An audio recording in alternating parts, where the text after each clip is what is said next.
Muy buenas y bienvenidos de nuevo a Universo Infinito. Cuando hablamos de abducciones extraterrestres, siempre las mismas tienen un par de características que suelen ser inherentes, casi siempre en todos los casos. Número uno, generalmente abducen de uno, máximo dos personas. Quizás el más claro ejemplo de todas las abducciones a nivel mundial sea el legendario caso de Travis Walton. Rara vez generan abducciones de a dos personas. Hay un caso también muy conocido como el de el matrimonio Hill. Todos casos los pueden ver en mi canal en la parte de abducciones, los cuales fueron tan famosos a nivel mundial que han tenido series, libros y hasta películas. Alguna que otra vez me tocó cubrir un caso de una abducción que era una familia completa, pero lo tenebroso que tenía el caso de la familia Knowles en Australia era que, aparte de toda la familia, parecía ser que se la querían llevar con el auto y todo, en plena carretera. También lo tienen en mi canal en la parte de abducciones. Ahora, la otra característica de las abducciones tiene que ver con que generalmente ocurren en lugares muy alejados a los distritos bien poblados, es decir, rara vez son en zonas urbanas, generalmente son en bosques, carreteras y alguna que otra vez en los océanos. Pero lo más bizarro con las abducciones extraterrestres tiene que ver cuando abducen tanto a la persona como al elemento de transporte. Esa es precisamente la experiencia que voy a compartir con ustedes en el programa de hoy, sucedida en Australia hace más de 40 años. Australia también es un país bastante misterioso. Hay leyendas de que, si bien no es el tema que tocamos más a menudo en mi canal, porque tiene que ver con la leyenda muy tocada en diferentes canales de YouTube con muchísima frecuencia, que es la supuesta existencia al día de hoy de un tiranosaurio rex, un dinosaurio, al cual lo llaman el Burrunjoy. Mucha gente afirma que hay un dinosaurio vivo al día de hoy en Australia, y no cualquiera, el tiranosaurio rex, que era uno de los más fuertes en las épocas, hace millones de años atrás, en las que los dinosaurios gobernaban este planeta.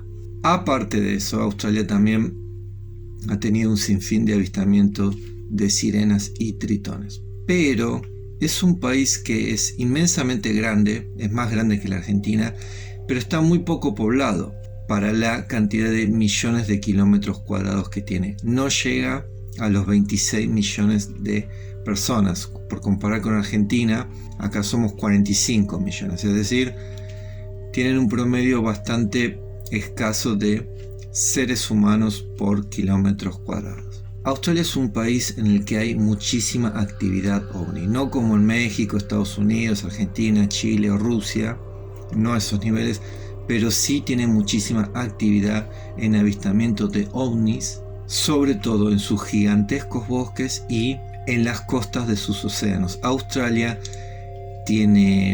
comparte las costas con el Océano Índico y el Océano Pacífico. Y fue precisamente en uno de esos océanos que tuvo lugar la experiencia del joven piloto australiano de 20 años, Frederick Valentich. Un 21 de octubre del año 1978, este joven tenía como único deseo y motivación en toda su vida ser un gran piloto de avión. Desafortunadamente para él no era ni talentoso, sus compañeros y la gente que estudiaba con él no le veían futuro porque había reprobado varias veces los exámenes, se equivocaba cuando tenía que apretar los botones y no tenía mucha experiencia, aparte de que era joven. Entonces realmente las tenía todas en contra, por lo cual iba a tener que esforzarse muchísimo si realmente quería llegar a aprobar los exámenes tanto escritos como prácticos para ser un verdadero piloto de Australia. Entonces un día decidió ir a practicar, es decir, Para ser piloto de avión lo que más cuenta es la cantidad de horas de vuelo. Eso suma muchísimos puntos positivos al currículum. Valentich se encontraba en el cabo de Otway, el cual es un lugar donde hay una costumbre de hace muchísimos años de alquilar tanto aviones como avionetas para los pilotos novatos que desean convertirse en verdaderos profesionales. Valentich había pagado el alquiler, se había armado una pequeña valija y decidió alquilarse una avioneta modelo Cessna 182, una avioneta muy pequeña con apenas 4 asientos para poder ir a practicar. Su entrenamiento consistía en salir del cabo Otway, pasar el faro que se encuentra ahí, girar hacia la izquierda y volar hacia la isla King, la cual es una isla que se encuentra entre Australia y el país de Tasmania. Aproximadamente unos 70 millas de Melbourne, que vendrían a ser unos 115 kilómetros. Era un viaje bastante corto en cantidad de kilómetros y sobre todo esta avioneta podía pilotearse, es decir, podía volar a una velocidad aproximada de 250 kilómetros por hora, con lo cual tenía que llegar en muy pocos minutos. Valentich estaba volando de lo más bien, el día estaba despejado, tenía una comunicación muy buena con la torre de servicios. Saben que todo piloto, ya sea amateur, profesional o quien sea, siempre que está volando tiene una torre a la cual se comunica por cualquier eventualidad. Había despegado a eso de las 6:20 de la tarde, venía lo más bien, y cuando se encontraba a la altura de 1500 metros, es decir, unos 4500 pies de altura, empezó a suceder algo de lo más siniestro. Valentich lograba ver que se le acercaba un avión gigantesco, es lo que él pensó que era un avión gigantesco, y a una velocidad descomunal, por lo cual Valentich empezó a reportar a la torre de servicio, preguntándole si había alguien o algún otro avión que ellos tuvieran en el radar o conocimiento por debajo de los 2000 metros de altura. La torre de control dijo que no, que lo tenían a él solo en el radar. Entonces él le preguntó, ¿por qué será entonces que tengo un avión militar? Él pensó que era un avión militar por la velocidad y los movimientos que éste estaba haciendo. Y le dijo a la torre que se le estaba acercando desde el este, pasándolo hacia el oeste.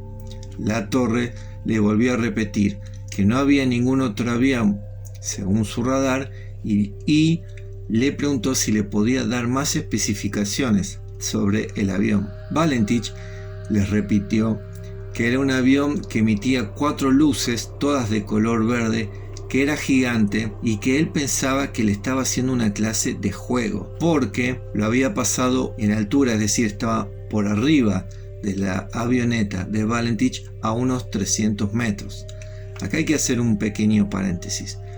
Cuando los aviones se encuentran en la misma ruta, siempre mantienen la mayor cantidad de distancia disponible, porque si uno, como sería en este caso, es mucho más grande que el otro y le pasa muy cerca, la cantidad de viento que le puede generar puede hacer que un avión pequeño le mueva la cola y le genere alguna clase de desperfecto y él mismo termine chocando o cayéndose. Con lo cual, que un avión grande le pase volando a una velocidad muy seria arriba de una avioneta pequeña era ya de por sí peligroso. En este momento, Valentich se empieza a cambiar el tono de voz, empieza a sonar inquieto y le vuelve a preguntar a la torre si estaba seguro o si podían imaginarse o averiguar por qué había un avión que le estaba haciendo lo que él consideraba una clase de juegos, aun cuando estaba preocupado. La torre le decía que no, que era negativo, que el único avión que tenían en la latitud donde estaba él era precisamente el avión de Valentich, y entonces le preguntaron si deseaba seguir a la ruta de King Island o volver al aeropuerto, dado que este avión parecía ser le estaba generando una clase de nerviosismo y peligrosidad a Valentich. Valentich entonces le respondió que iba a volver a Melbourne porque estaba preocupado. Cuando termina de decir que va a regresar, de repente empieza a generarse cierta estática, es decir, interferencia en la comunicación. A los pocos segundos se restablece la comunicación normal y Valentich, ya más que inquieto, estaba nervioso, bastante con miedo, le empieza como a gritar a la torre: el avión se encuentra arriba de mí y no es un avión, ahora sé que es. Otra vez vuelve la estática. La torre le vuelve a preguntar: ¿puede identificar qué es? ¿Usted ya se encuentra de regreso? A lo que Valentich respondió: solo veo una cosa inmensa, gigante, es muy alargada y ahora está adelante de mí. Es decir, en un santiamén, en pocos segundos, pasó de estar arriba de la avioneta de Valentich a estar adelante. Es decir, era realmente una nave con una capacidad tecnológica muy superior a la que por lo menos estaba piloteando en ese momento Valentich. La torre le pregunta: ¿qué está haciendo ahora el otro avión? Valentich le dice: no lo sé, ahora desapareció. Se corta la comunicación aproximadamente unos 4 segundos y cuando vuelven, Valentich le dice: está sobre mí, solo veo la luz. Esto no es un avión. Oh no, no es un avión. Cuando termina de decir eso, fue lo último que lograron escuchar. La torre de servicios intentó comunicarse durante varios minutos más con Valentich, pero no hubo caso, y a los 17 segundos exactos de que Valentich les dijera eso, sencillamente el avión desapareció del radar de la torre de servicio. Inmediatamente, desde esta torre de servicio en Melbourne, emitieron una orden de urgencia para ir a buscar a este avión, a ver si se había caído al mar, si había tenido algún desperfecto o algo. Enviaron a la búsqueda 2 aviones modelo P-3 Orion. Estos aviones fueron diseñados específicamente para intentar recuperar cuando hay en el océano o en los desiertos o diferentes lugares siniestros con aviones más pequeños, helicópteros, lanchas y cosas así, para que puedan recuperar a los pasajeros y, de ser posible, los restos de los vehículos. Aparte de estos aviones, también se dirigieron la Guardia Costera, emitieron alerta a todo aquel que se encontrara medianamente cerca de la zona, barcos pesqueros y demás, y eran muy optimistas de que lograran encontrarlo, tanto a Valentich como a algún resto de la avioneta, porque por la altitud en la que él se había perdido, la profundidad del mar, del océano, a esas alturas no era más de 70 metros. Es decir, realmente pensaban que con un par de horas podían rastrillar toda la zona y, de ser posible, encontrarlo a Valentich con vida. Además de que esa era una zona que no se caracterizaba por tener grandes corrientes oceánicas, es decir, pensaban que no iba a ser muy separado, es decir, no lo iban a encontrar muy lejos de donde había caído. Estuvieron varios días realizando los rastrillajes. Desafortunadamente no lograron encontrar nada. A los 2 días se ordenó hacer una investigación de lo más profunda y precisa posible, porque querían saber qué había sucedido en realidad, tanto por el joven piloto como por la avioneta que ellos habían perdido. Lograron entrevistarse con varios testigos que estaban en la zona. Tales eran personas que estaban en los archipiélagos de la zona, barcos pesqueros que obviamente estaban pescando, y hasta con personas que venían manejando por las carreteras cercanas a este océano. Todos medianamente dijeron lo mismo, que habían visto una avioneta de esas características o que habían escuchado un motor. Un solo testigo, de apellido Hansen, comentó que aparte de la avioneta había visto que por sobre la misma volaba algo que era pura luz y de color verde, pero que solamente escuchaba el sonido del motor de la avioneta. Es decir, este otro vehículo que la acompañaba no emitía ninguna clase de sonido. Nunca más se pudo dar ni con el piloto Frederick Valentich ni con los restos de la avioneta. Si bien han pasado más de 42 años, se han encontrado a lo largo de las décadas diferentes restos de avionetas, porque es un lugar donde desafortunadamente y en esa época sucedían muchos accidentes, pero ninguna con la matrícula de Frederick Valentich, la cual era DSJ. Cuando él se comunicaba con la torre de servicio, se comunicaba con el código Delta Sierra Juliet, porque cuando uno se comunica con las torres de aviones, si sencillamente pronuncias la letra sola, con la estática o la interferencia, te pueden confundir con otra avioneta o avión que tenga las mismas siglas. Por eso tenía que decir los nombres completos. Jamás lograron dar de nuevo ni con este joven piloto, ni con la avioneta, ni un solo rastro lograron encontrar.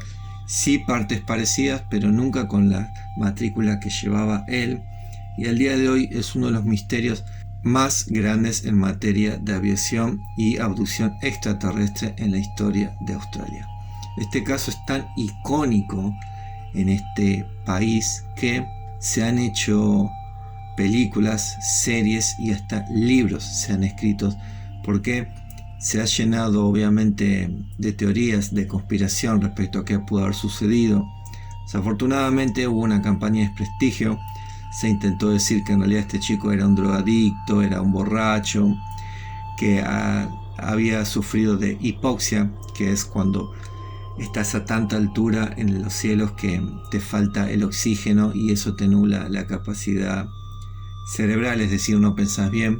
Todo fue desmentido por los psicólogos y los peritos forenses que hicieron la investigación, debido a que si estaba drogado o borracho, nadie le hubiese jamás alquilado una avioneta, que era uno de los requisitos esenciales. Y el tema de la hipoxia quedó automáticamente descartado, porque a los 1500 metros es una altura muy prudencial para volar, es decir, no había riesgo alguno de que este jovencito haya sufrido alguna clase de falta de oxígeno. Eso ha sido todo por hoy, espero lo hayan disfrutado. No olviden suscribirse, dejar un me gusta. Nos vemos en el próximo video.